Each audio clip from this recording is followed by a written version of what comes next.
हरे कृष्णा। आज हम आपको सुनाएंगे भाद्र पूर्णिमा यानी भादो मास पर सुनाई जाने वाली सत्यनारायण भगवान की कथा। भाद्रपद पूर्णिमा से ही पितृपक्ष का आरंभ माना जाता है। भाद्रपद पूर्णिमा के दिन स्नान दान का विशेष महत्व बताया गया है। इस दिन पितरों के नाम से दान करने से आपको सुख समृद्धि का आशीर्वाद मिलता है। इस दिन आपके द्वारा किए गए दान कर्मों को देखकर आपके पितृ आपको प्रसन्नता का वरदान देते हैं। इसलिए भाद्रपद पूर्णिमा को व्रत पूजा नियम और विशेषकर भाद्रपद पूर्णिमा के दिन श्री सत्यनारायण भगवान की पूजा और आरती अवश्य करनी चाहिए, क्योंकि इस दिन भगवान विष्णु की पूजा के साथ साथ पितरों का ध्यान करने से और पितरों के निमित्त दान पुण्य करने से आपको पुण्यों की प्राप्ति होती है और पितृगण आपसे प्रसन्न होकर सदैव आपके परिवार की रक्षा करते हैं। इस दिन माता लक्ष्मी की पूजा अर्चना करने से घर में सुख समृद्धि धन्य ऐश्वर्य बना रहता है। आपसे प्रार्थना है इस कथा को अंत तक जरूर सुने, क्योंकि अधूरी कथा सुनने से दोष लगता है। और दोस्तों, सत्यनारायण की कथा खाली हाथ नहीं सुनी जाती, इसलिए जब भी कथा सुने आप हाथ में दक्षिणा, चावल और पुष्प जरूर रखें। प्रभु सत्यनारायण भादो पूर्णिमा पर सुन रहे इस कथा को सुनने वाले सभी भक्तों की सारी मनोकामनाएं पूर्ण करें और उनके घर में धन ऐश्वर्य की कभी कमी ना रहे। चलिए अब बिना किसी देरी की सत्यनारायण भगवान की कथा को शुरू करते हैं। ओम श्री गणेशाय नमः, ओम श्री गुरुवे नमः, ओम श्री सरस्वती नमः, मातृप्रीते चरण कमलोभ्याय नमः। श्री सत्यनारायण व्रत कथा प्रथमो अध्याय। एक समय नैमिषारण्य तीर्थ में सोनाक आदि सभी ऋषियों तथा मुनियों ने पुराण शास्त्र के वेता श्री सूत जी महाराज जी से पूछा, महामुनि, किस व्रत अथवा तपस्या से मनवांछित फल की प्राप्ति होती है, उसे हम सब सुनना चाहते हैं। श्री सूत जी महाराज बोले। इसी प्रकार देवर्षि नारद जी के द्वारा भी पूछे जाने पर भगवान श्री कमलापति ने उनसे जैसे कहा था उसे कह रहा हूँ, आप लोग सावधान होकर सुने। एक समय योगी नारद जी लोगों की कल्याण की कामना से विविध लोकों में भ्रमण करते हुए पृथ्वी लोक में आए और यहाँ उन्होंने अपने कर्म फल के अनुसार नाना योनियों में उत्पन्न सभी प्राणियों को अनेक प्रकार के क्लेश दुख भोगते हुए देखा तथा किस उपाय से इनके दुखों का सुनिश्चित रूप से नाश हो सकता है, ऐसा मन में विचार करके वे भगवान विष्णु लोक गए। वहाँ 4 भुजाओं वाले शंख, चक्र, गदा, पद्म तथा वनमाला से विभूषित भगवान श्री नारायण जी के दर्शन कर उन देवादिदेव की वे स्तुति करने लगे। नारद जी बोले, हे वाणी और मन से परे स्वरूप वाले, अनंत शक्ति संपन्न, आदि मध्य और अंत से रहित, निर्गुण और सगुण, कल्याण में गुणों से संपन्न, भक्तों की पीड़ा नाश करने वाले परमात्मा ने आपको मैं नमस्कार करता हूँ। स्तुति सुनने से अनंतर भगवान श्री विष्णु जी ने नारद जी से कहा, महाभाग, आप किस प्रयोजन से यहाँ आए हैं, आपके मन में क्या है? नारद जी बोले, भगवान, पृथ्वी लोक में अपने पाप कर्मों के द्वारा विभिन्न योनि में उत्पन्न सभी लोग बहुत प्रकार से क्लेशों से दुखी हैं। हे नाथ, किस लघु उपाय से उनके कष्टों का निवारण हो सकता है? यदि आपकी मेरे ऊपर कृपा हो तो वह सब मैं सुनना चाहता हूँ, उसे बताइए। श्री भगवान ने कहा, हे वत्स, संसार के ऊपर अनुग्रह करने की इच्छा से आपने बहुत अच्छी बात पूछी है। जिस व्रत के करने से प्राणी मोह से मुक्त हो जाता है उसे आपको बताता हूँ, सुनो। हे वत्स, स्वर्ग और पृथ्वी लोक में दुर्लभ भगवान सत्यनारायण का एक महान व्रत है। आपके स्नेह के कारण इस समय मैं उसे कह रहा हूँ। अच्छी प्रकार विधि विधान से भगवान सत्यनारायण जी का व्रत करके मनुष्य शीघ्र ही सुख प्राप्त कर परलोक में मोक्ष प्राप्त कर सकता है। भगवान की ऐसी वाणी सुनकर नारद जी ने कहा, प्रभु, इस व्रत को करने का क्या फल है, इसका विधान क्या है, इस व्रत को किसने किया और इसे कब करना चाहिए, ये सब मुझे विस्तार पूर्वक बताइए। भगवान ने कहा, यह श्री सत्यनारायण का व्रत दुख शोक आदि का शमन करने वाला, धन धान्य की वृद्धि करने वाला, सौभाग्य और संतान देने वाला तथा सर्वत्र विजय प्रदान करने वाला है। जिस किसी भी दिन भक्ति और श्रद्धा से समन्वय होकर मनुष्य ब्राह्मणों और बंधुत्ववादों के साथ धर्म में तत्पर होकर संयम काल में भगवान श्री सत्यनारायण जी की पूजा करें। नैवेद्य के रूप में उत्तम कोटि के भोजनीय पदार्थ को सर्वाया मात्रा में भक्ति पूर्वक अर्पित करना चाहिए। केले के फल, घी, दूध, गेहूं का चूर अथवा गेहूं के चूर के अभाव में साठी का चूर, शक्कर या गुड़, यह सब योग्य सामग्री सवाया मात्रा में एकत्र कर निवेदित करना चाहिए। बंधु बांधवों के साथ श्री सत्यनारायण भगवान जी की कथा सुनकर ब्राह्मणों को भोजन कराना चाहिए। भक्ति पूर्वक प्रसाद ग्रहण करके नृत्य, गीत आदि का आयोजन करें। निरंतर भगवान सत्यनारायण का स्मरण करते हुए अपने घर को जाएं। ऐसा करने से मनुष्य की अभिलाषा अवश्य पूर्ण होती है। विशेष रूप से कलयुग में, पृथ्वी लोक में यह सबसे छोटा एवं सरल उपाय है। इति श्री स्कंद पुराणे देवाखंडे सत्यनारायण व्रतः कथायां प्रथमोऽध्याय संपूर्णम्। द्वितीय अध्याय। सूत जी ने कहा, हे ऋषियों, जिन्होंने पहले समय में इस व्रत को किया है उनका इतिहास कहता हूँ, आप सब ध्यान से सुने। सुंदर काशीपुरी नगरी में एक अत्यंत निर्धन ब्राह्मण रहता था। वह ब्राह्मण भूख और प्यास से बेचैन होकर पृथ्वी पर घूमता रहता था। ब्राह्मणों से प्रेम करने वाले श्री विष्णु भगवान ने ब्राह्मणों को देखकर एक दिन बूढ़े ब्राह्मण का रूप धारण कर ब्राह्मण के पास जाकर आदर से पूछा, हे विप्रदेव, तुम नित्य ही दुखी होकर पृथ्वी पर क्यों घूमते हो? तब उस ब्राह्मण ने कहा, मैं भिक्षा के लिए पृथ्वी पर फिरता हूँ। हे भगवान, यदि आप इससे छुटकारा पाने का कोई उपाय जानते हो तो कृपा कर मुझे बताएं। वृद्ध ब्राह्मण का रूप धारण किए श्री विष्णु ने कहा, हे ब्राह्मण, श्री सत्यनारायण भगवान मनवांछित फल देने वाले हैं, इसलिए तुम उनका पूजन करो। इससे मनुष्य सब दुखों से मुक्त हो जाता है। ब्राह्मणों को व्रत का सारा विधान बताकर बूढ़े ब्राह्मण का रूप धारण करने वाले श्री भगवान अंतर्ध्यान हो गए। जिस व्रत को वृद्ध ब्राह्मण ने बताया था, मैं उसको अवश्य करूँगा, यह निश्चय कर वह ब्राह्मण घर चला गया। अगले दिन वह जल्दी उठा और श्री सत्यनारायण का व्रत करने का निश्चय कर भिक्षा मांगने के लिए चल दिया। उस दिन उसको भिक्षा में बहुत धन मिला, जिससे उसने पूजन का सामान खरीदा और घर आकर अपने बंधु बांधवों के साथ श्री सत्यनारायण जी का व्रत किया। इसके करने से वह ब्राह्मण सब दुखों से छूटकर अनेक प्रकार से सुख संपत्तियों से युक्त होकर तभी से वह विप्र हर मास व्रत करने लगा। इसी प्रकार श्री सत्यनारायण जी के व्रत को जो शास्त्र विधि के अनुसार करेगा वह सब पापों से छूटकर मोक्ष को प्राप्त होगा। आगे भी जो मनुष्य पृथ्वी पर श्री सत्यनारायण जी का व्रत करेगा वह सब दुखों से छूट जाएगा। इस तरह नारद जी ने सत्यनारायण भगवान को कहा, हुआ व्रत मैंने आपसे कहा। तब ऋषियों ने कहा, हे मुनीश्वर, संसार में इस विपरीत से सुनकर किस किसने यह व्रत किया है, यह हम सब सुनना चाहते हैं। श्री सूत जी ने कहा, हे मुनियों, जिस जिस प्राणी ने इस व्रत को किया है उन सब की कथा सुनाते हैं। ध्यान से सुनो।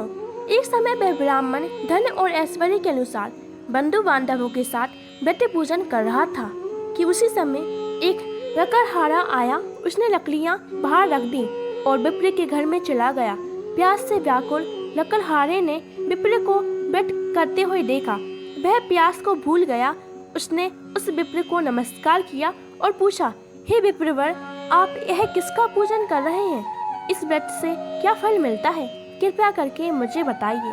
ब्राह्मण ने कहा, सब मनोकामनाओं को पूरा करने वाला यह श्री सत्यनारायण जी का व्रत है।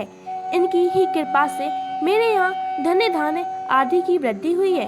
विप्र के इस व्रत के बारे में जानकर वह लकड़हारा बहुत प्रसन्न हुआ और भगवान का चरणामृत ले और भोजन करने के बाद वह अपने घर को चला गया। अगले दिन लकड़हारे ने अपने मन में संकल्प लिया कि आज ग्राम में लकड़ी बेचने के बाद जो धन मिलेगा उसी से भगवान सत्यनारायण जी का उत्तम व्रत करूँगा। मन में ऐसा विचार कर वह लकड़हारा लकड़ियाँ अपने सिर पर रखकर जिस नगर में धनवान लोग रहते थे वहाँ गया।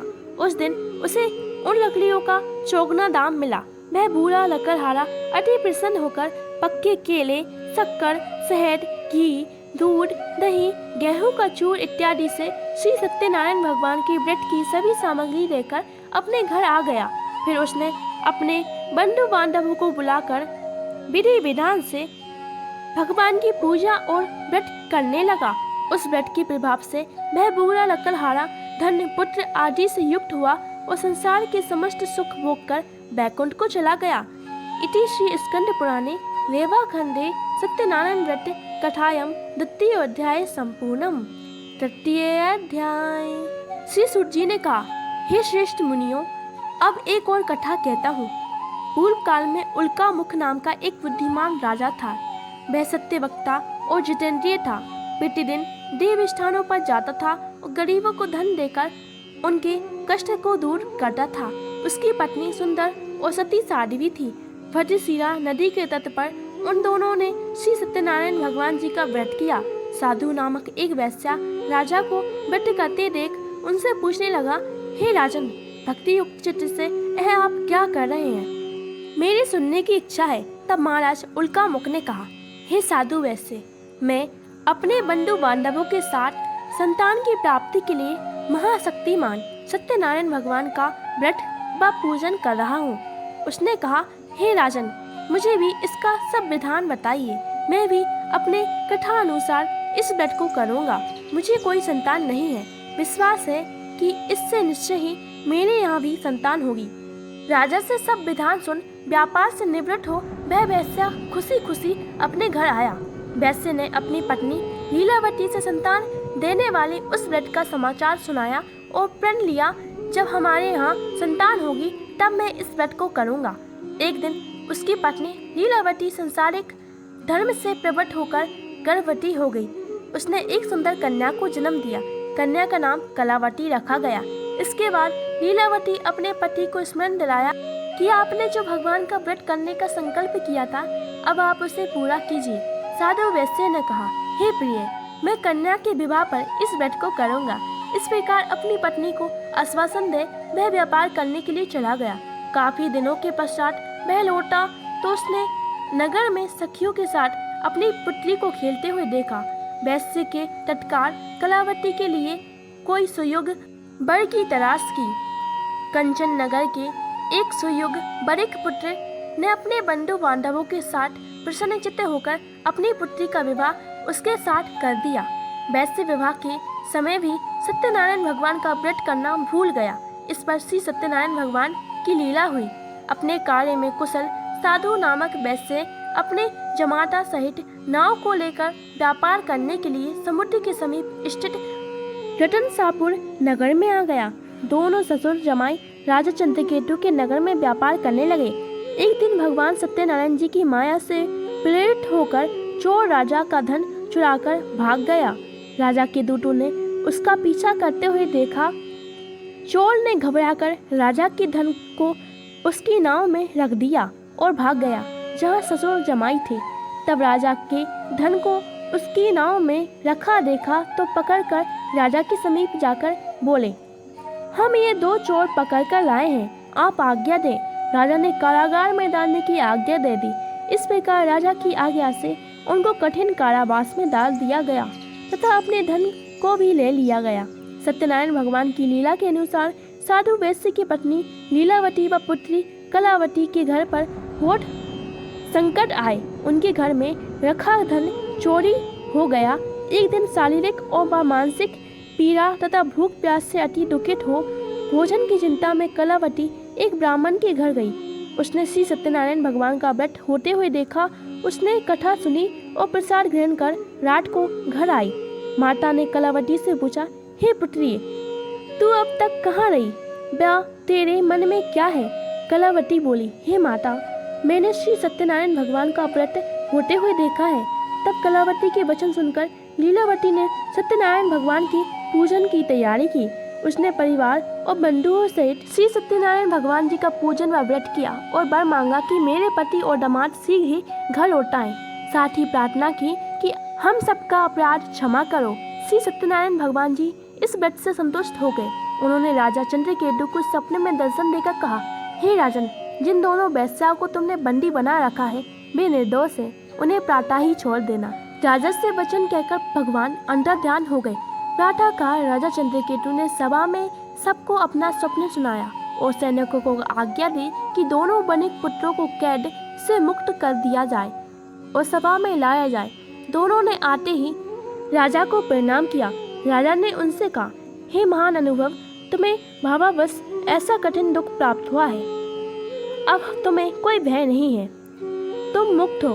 ऐसा कहकर राजा ने उनको नए नए वस्त्र आभूषण दिए।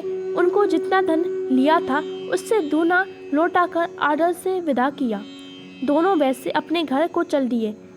इति श्री स्कंद पुराणे दैवाखंडे सत्यनारायण व्रत कथायां तृतीयोऽध्याय संपूर्णम्। चतुर्थ अध्याय। श्री सूत जी महाराज जी ने कहा, वैसे और उसके जमाई ने मंगलाचार्य करके यात्रा आरंभ की और अपने नगर की ओर चल पड़े। उनके थोड़े दूर आगे बढ़ने पर दंडी वेशधारी श्री भगवान जी ने उससे पूछा, हे वैसे तेरी नाव में क्या है? अभिमानी वरिक हंसता हुआ बोला, हे दंडी, आप क्यों पूछते हैं? क्या धन लेने की इच्छा है? मेरी नाव में तो बेल और पत्ते भरे हैं। वैसे का कठोर वचन सुनकर दंडी रूप में भगवान ने कहा, तुम्हारा वचन सत्य हो। ऐसा कहकर वे वहां से कुछ दूर जाकर समुद्र के किनारे बैठ गए। दंडी महाराज के जाने के पश्चात वैश्य ने नित्य क्रिया से निवृत्त होने के बाद नाव की ऊंची उठी देखकर अचंभा किया तथा नाव से बेल पत्ते आदि देखकर मूर्छित हो जमीन पर गिर पड़ा। होश आने पर अत्यंत शोक प्रकट करने लगा।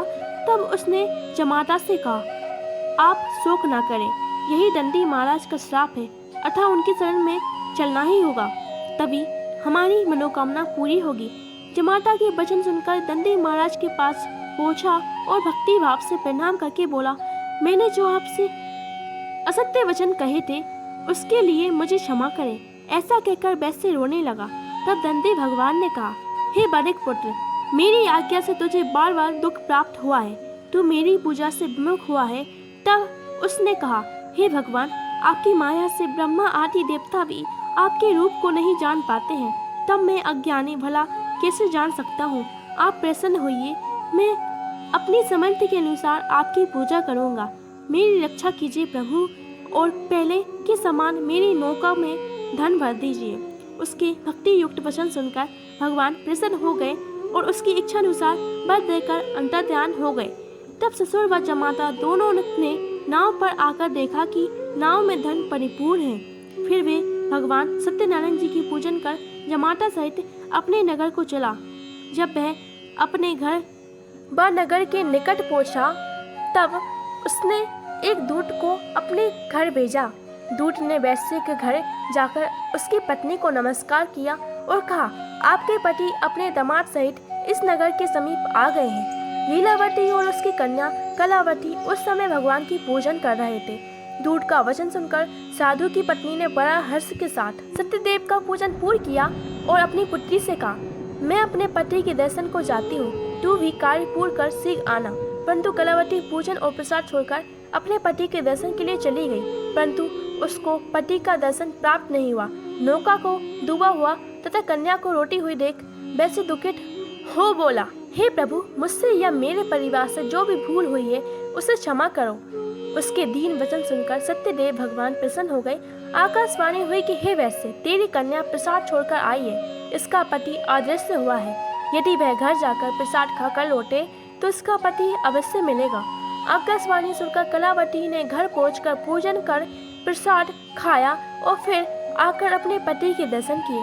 तत्पश्चात वैश्य ने वही बंधु बांधवों के साथ सत्य भगवान की पूजा विधि विधान से की।